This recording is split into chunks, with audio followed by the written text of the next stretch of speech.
Muy buenos días, damas y caballeros. Iniciamos este programa hoy, 16 de agosto del año 2024. Hoy se conmemora el 161 aniversario de la restauración de la República, fecha que es utilizada también para cada 4 años cambiar los gobiernos o iniciar un nuevo periodo constitucional gubernamental. Y ahora nos toca. Eh, pasa un periodo gubernamental y comienza otro, con una característica que no es rara tampoco en República Dominicana: se queda el que está al frente del Estado. Y para analizar lo que esto significa para el país, nosotros hemos invitado a 3 expertos en distintas áreas de las ciencias sociales. Se trata de Magdalena Lizardo, quien es economista, ha ocupado cargos en la administración pública y es muy reconocida, no necesita más presentación, profesora universitaria. Y también está Antonio Medina, otro profesor universitario.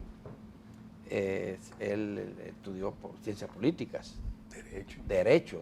Dirigió la Facultad de Ciencias. Decano de la Facultad de Ciencias Jurídicas y Políticas de la Universidad Autónoma de Santo Domingo. Aquí tenemos también a un gran amigo, visita mucho este programa, lo hemos traído desde que él era chiquito.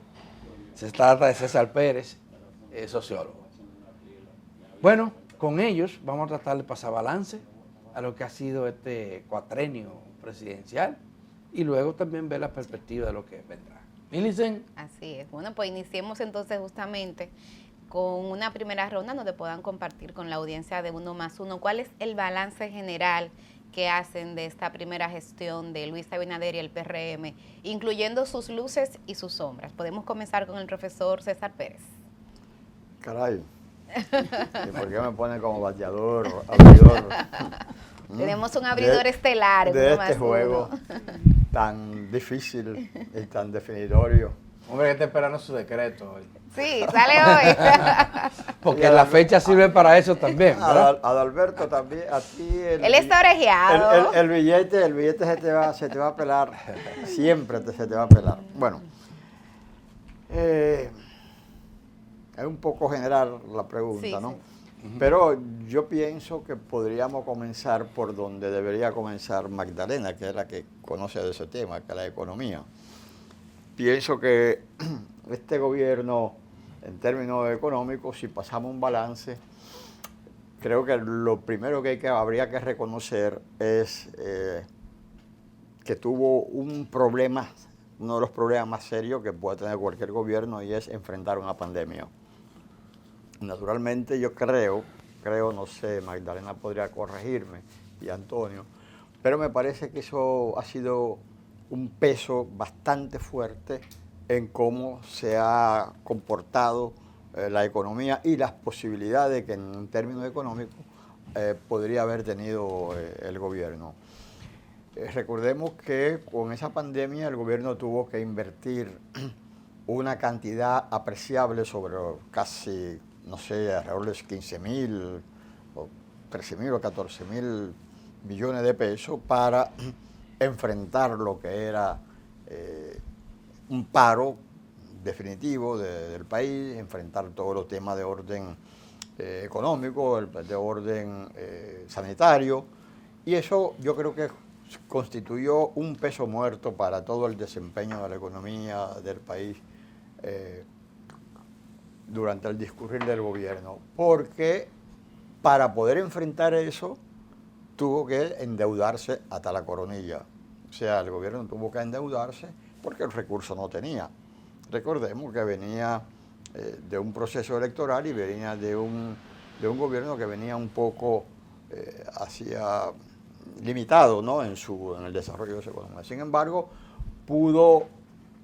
se endeudó, y esa deuda pesa. Esa deuda pesa sobre el presupuesto, a llevarse casi el 60% de lo que para el pago de la misma. Entonces, a pesar de eso, naturalmente que la economía no sufrió por incluso una manera exitosa en que la enfrentó esa pandemia que significó también la recuperación rápida en términos económicos, significó rápidamente una recuperación de una de sus áreas más importantes, que es el turismo, por lo cual, si bien fue un peso en términos económicos, sí fue por lo menos diríamos así, un sello que le dio y una posibilidad que le dio en el orden político. O sea, pudo aprovechar esa base, ese acierto, ¿no?, en la conducción de una crisis que en términos políticos yo creo que le fue rentable. Le fue rentable porque podía decir, bueno, pero yo pasé por esto, tuve que enfrentar esto. Y me parece que también eso se reflejó en una reválida en el proceso electoral de manera muy potente. Se podría decir, bueno, esa reválida fue tan vistosa, tan fuerte, tan impactante por la debilidad de la oposición. Pero si nosotros podemos ver, la oposición no le fue ni tan mal, por ejemplo, en el caso del mismo Leonel. Entonces yo creo que lo fundamental fue la manera en cómo se dirigió, cómo condujo la crisis, ¿no? Y eso naturalmente ya cuando pasemos al tema político, ¿qué otros elementos se podría tener? Yo creo que lo de los sombras y luces podríamos verlo para que otro colega hable, porque a mí no me gusta tocar solamente la guitarra. Muy bien. ¿Qué dice la profesora Magdalena? No, sin duda, esta administración estuvo marcada por la pandemia y el proceso de recuperación. O sea, ese es el elemento distintivo en términos de cómo se enfrentó la situación, pero también en términos de lo que implica el legado de cómo se hizo el proceso de recuperación hacia adelante. Y en ese sentido yo creo que es muy importante destacar que han sido 4 años en un contexto de mucha incertidumbre internacional. No solo por la pandemia, por la magnitud de lo que implicó la pandemia en todo el mundo, de una cuestión inédita que todo el mundo tuvo que enfrentarse a un campo completamente desconocido, sino por la situación posterior a la pandemia, que todavía seguimos sintiendo de alguna manera sus efectos. La situación de la guerra entre Rusia y Ucrania implicó, cuando pensábamos que las cosas ya iban a encaminarse de una manera más, con una trayectoria menos tumultuosa, un aumento muy importante de los precios de combustibles, materias primas, y el 22 fue un año de mucho desafío en términos inflacionarios.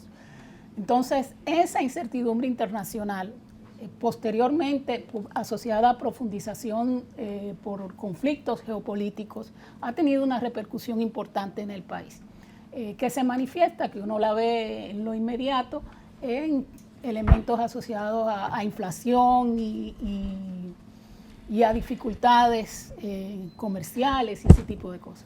Ahora, hay que señalar, como bien decía César, parte del manejo de los efectos de la pandemia ha implicado un gasto público muy alto, por consiguiente también un déficit público muy significativo, que al final ha sido financiado con deuda. Y eso tiene implicaciones de largo plazo que necesitamos en estos próximos años también abordarlo. Yo quiero decir que el proceso de recuperación, a mi entender, todavía es un proceso parcial. Si uno ve, hay algunos indicadores donde ya recuperamos la situación previa a la pandemia o la superamos, pero hay otros que necesitan ponerlo sobre la lupa para que como país pensemos cómo volver a recuperar el terreno perdido que la pandemia ¿Cómo cuál es? Bueno, mira, está el tema de la propia ocupación. Las tasas de ocupación todavía son un poquito inferiores en el 23 a lo que eran en el 19. El nivel de la informalidad ha aumentado y para mí el indicador ya desde una perspectiva de mayor largo plazo, es la recuperación de los ingresos laborales en términos reales. Todavía nosotros, es verdad que con relación a lo que en la pospandemia ha ido aumentando, pero nosotros estamos en una situación donde tenemos un ingreso laboral en términos reales 24% por debajo de lo que teníamos en el 2000. Ustedes me dirán, eso no es una responsabilidad del presidente Abinader, no es solo un problema de esta administración, y pero un problema totalmente de la sociedad dominicana, lo admito. No es una responsabilidad, pero es de él. Claro. Pero es un tema que la sociedad dominicana tiene que prestarle atención, porque está de alguna manera todo ligado. En un contexto donde, si bien hemos recuperado, se han reducido las tasas de inflación, todavía hay una situación de deterioro en términos reales de la capacidad de compra de las personas. Bien, escuchemos al profesor Antonio Medina, ese balance que usted hace de estos primeros 4 años de Abinader. Yo coincido con quienes me precedieron, ¿no?, en las palabras. Creo que sí, que hay que primero contextualizar en qué momento y en qué situación asume el control del gobierno el presidente Luis Abinader y el PRM. Un momento de crisis profunda a nivel internacional y de un impacto demoledor en la economía y en toda la sociedad dominicana, que obligó a cambios de paradigma, ¿no? Y yo pienso que quizás, y en eso reitero, coincido con los exponentes anteriores, el principal logro que sentó, digamos, las bases para los resultados incluso del pasado proceso electoral fue cómo el presidente Abinader y su equipo enfrentaron la crisis de la pandemia a todos los niveles. A nivel económico, la recuperación. Recuerden que República Dominicana fue uno de los primeros países que se atrevió a abrir incluso la economía y particularmente el sector turismo. Y eso tuvo un impacto con un alto riesgo porque había mucho cuestionamiento, muchas interrogantes en torno a eso. El proceso, la campaña de vacunación fue muy efectiva con la ayuda, por ejemplo, de la República Popular China, que fue muy solidaria con República Dominicana en un momento. Pero nos vendió la vacuna. Bueno, nos vendió, pero pudimos tener acceso. Esa fue una de las decisiones más valientes del gobierno. Y fue una decisión valiente, correcta, porque independientemente de que hubo que pagarla, pero no había vacuna. Incluso la habíamos contratado a $4. Las promesas de otras empresas farmacéuticas no se cumplieron y estábamos en una situación difícil. Entonces vino la República Popular China, apoyó al gobierno y la vacuna Sinovac en eso jugó un papel muy importante. Yo creo que eso fue un gran acierto. De manera que para mí el logro principal de la pasada gestión fue recuperar, volver a una cierta normalidad. Ahora, eso tuvo un costo, porque el gobierno tuvo que recurrir al endeudamiento externo, y eso también tiene un impacto en la economía dominicana, no solo en términos inmediatos, sino para el futuro. Otro aspecto importante fue el tema corrupción. La designación de la doctora Miriam Germán y su equipo, que fuera de toda duda es una persona intachable, con una conducta y una trayectoria totalmente transparente, ¿no? Y todo lo que ocurrió ahí en cuanto a la persecución de actos de corrupción del gobierno anterior, porque aquí la corrupción y la impunidad era un cáncer que estaban corroyendo el tejido social de la República Dominicana, y de algún modo había que mandar señales para enfrentar esa situación. Y yo creo que en parte se logró, claro. Hay muchos aspectos todavía que están por verse, ¿no?, en cuanto a resultados. pero que pienso que la actitud del presidente de designar a personas de las calidades de Miriam Germán, eso contribuyó mucho a aumentar su popularidad y a posicionar el gobierno. También la continuidad de una serie de obras que habían iniciado otros gobiernos, la continuidad de Estado. Eso fue positivo, ¿no? Y el acercamiento de la figura presidencial a la sociedad, eso la gente lo vio de manera muy positiva. Y eso, por supuesto, tuvo sus resultados en el proceso electoral pasado. Pero como toda gestión, porque nada es absolutamente bueno ni absolutamente malo, hay aspectos positivos, aciertos y negativos, pero ya en el transcurso del análisis del debate vamos a abordar esos elementos. Hay temas que quedan pendientes, ¿verdad? Ustedes hacen referencia al contexto en que llega el presidente de la República, el actual gobierno, al poder. Es un contexto internacional adverso, ¿verdad? La pandemia, la guerra en Ucrania. Precio del petróleo. Precio del petróleo. Bueno, la inflación récord, era global, no inflación. era solamente local. Pero a nivel interno había también un contexto especial. Un gobierno ya cansado, o una población cansada del gobierno que tenía, un reclamo creciente de transparencia, pero también de justicia social. Recuérdense que ese gobierno llega cuando se está reclamando una reforma del sistema de seguridad social y de salud. Se están planteando mayor respeto a los derechos humanos. ¿Qué queda pendiente? ¿Qué queda pendiente? ¿Qué falta por hacer en materia de prioridades nacionales? Bueno, a mí me parece que yo voy a insistir otra vez en lo siguiente. El gran reto que tiene este gobierno es que discurrió con recursos de fuera, con préstamos, discurrió su economía, comenzó un montón de obras, muchas obras de infraestructura importantes, muy importantes, de profundo calado. ¿Cómo continuar ese proceso sin recursos? O sea,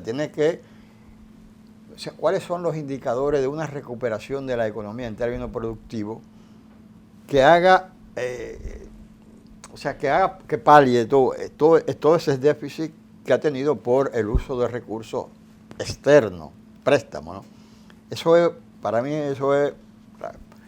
Entonces, como ya decía Magdalena, como la educación, mayor inversión en la educación, pero no en la inversión en la infraestructura, sino en la calidad. Pero faltan infraestructuras. Falta, sí. Bueno, hay algunos, Magdalena tiene ese dato, pero hay otros que se manejan otros datos, de que hay una oferta, o sea, que la oferta satisface la demanda. Hay ese dato, ¿no? Pero lo más importante es las expectativas, como tú decías. O sea, cómo cumplir las expectativas. Un gobierno que termina, ya comenzará todo el cambio de la lucha política interna del partido. Cómo todo eso va a afectar, ¿no? Cómo tú vas a invertir el tema de la educación, cómo tú vas a hacer invertir en la educación, cómo tú vas a aumentar la capacidad adquisitiva de la gente con un salario un poquito mejor. Porque la gente sigue, las expectativas son exponenciales. Mientras, si a ti te dan un vaso de agua, luego tú quieres que te den un vaso de agua en un vaso que sea más bonito que ese. ¿Tú entiendes? O sea, cómo eso va a aumentar y cómo tú vas a reorientar políticas graves, como es esta relación dominico-haitiana, cómo tú vas a resolver el problema migratorio, cuáles son los indicadores que dicen que vamos a mejorar. En ese sentido, la voluntad yo pienso que nos falta, pero los medios para hacerlo, ¿dónde están? Esos son temas. ¿Cómo vamos a mejorar una capacidad productiva de energía que tenemos y una incapacidad realmente patológica de no cubrir esa producción, o sea, el déficit en el cobro, el déficit, o sea, que se sigue reflejando en la población. O sea, ¿cómo hacer eso? Son grandes temas, con lo cual todavía yo no, por lo menos yo no veo los indicadores de que eso se va a enfrentar. O sea, que el gobierno es un gobierno que sale, porque ya tiene un gobierno que sale, y los gobiernos que salen generalmente no tienen ese ímpetu de un gobierno que nace. Entonces, ¿cómo resolver todos esos temas de orden subjetivo? Que son los problemas que no se ven, porque, y ya con esto termino, porque, por ejemplo, yo creo que este gobierno fue ratificado con una mayoría bastante, pero esos son de los temas que nosotros no podemos resolver, y es que hay una diferencia entre la gente que votó y las expectativas que la gente tiene y el descontento que podría estar existiendo. Con el permiso del profesor César, la profesora Magdalena y también del profesor Antonio, y con el permiso de ustedes vamos a hacer nuestra primera pausa. Cuando regresemos, entonces tanto Magdalena como Antonio responderán la pregunta de cuáles son esos retos, esos temas pendientes y que ya el profesor César comenzó a enumerar. Mantengan la sintonía hoy con este panel especial, Balance y Pendientes del nuevo gobierno de Luis Abinader y el PRM.